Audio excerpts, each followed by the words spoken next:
تفسیر القرآن آج کا سبق سورۃ الانعام آیت نمبر 104 اور 105۔ اعوذ باللہ من الشیطان الرجیم، بسم اللہ الرحمن الرحیم۔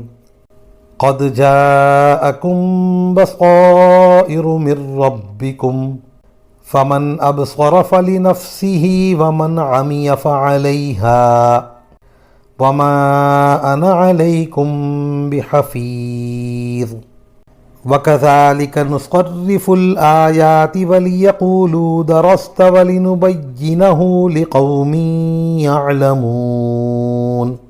ترجمہ: اے پیغمبر، ان لوگوں سے کہو کہ تمہارے پاس تمہارے پروردگار کی طرف سے بصیرت کے سامان پہنچ چکے ہیں۔ اب جو شخص آنکھیں کھول کر دیکھے گا وہ اپنا ہی بھلا کرے گا، اور جو شخص اندھا بن جائے گا وہ اپنا ہی نقصان کرے گا، اور مجھے تمہاری حفاظت کی ذمہ داری نہیں سونپی گئی ہے۔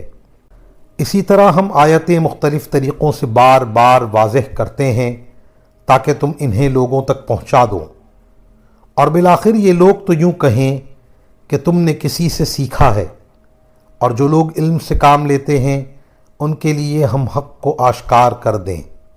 اللہ تعالیٰ نے آپ صلی اللہ علیہ وسلم سے ارشاد فرمایا کہ آپ یہ فرما دیں کہ مجھ پر یہ ذمہ داری نہیں ڈالی گئی ہے کہ میں تم میں سے ہر شخص کو زبردستی مسلمان کر کے کفر کے نقصان سے بچاؤں۔ میرا کام سمجھا دینا ہے، ماننا نہ ماننا تمہارا کام ہے۔ ہٹ دھرم قسم کے کافروں کو بھی یہ کہتے ہوئے شرم آتی تھی کہ یہ کلام خود حضرت صلی اللہ علیہ وسلم نے گھڑ لیا ہے، کیونکہ وہ آپ کے اسلوب سے اچھی طرح واقف تھے، اور یہ بھی جانتے تھے کہ آپ امی ہیں اور کسی کتاب سے پڑھ کر یہ کلام خود نہیں بنا سکتے۔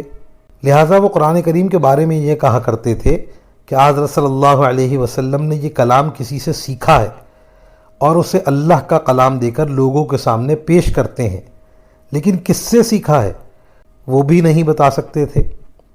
کبھی کبھی وہ ایک لوہار کا نام لیتے تھے جس کی تردید سورہ نحل میں آنے والی ہے۔ وآخر دعوانا ان الحمد للہ رب العالمین۔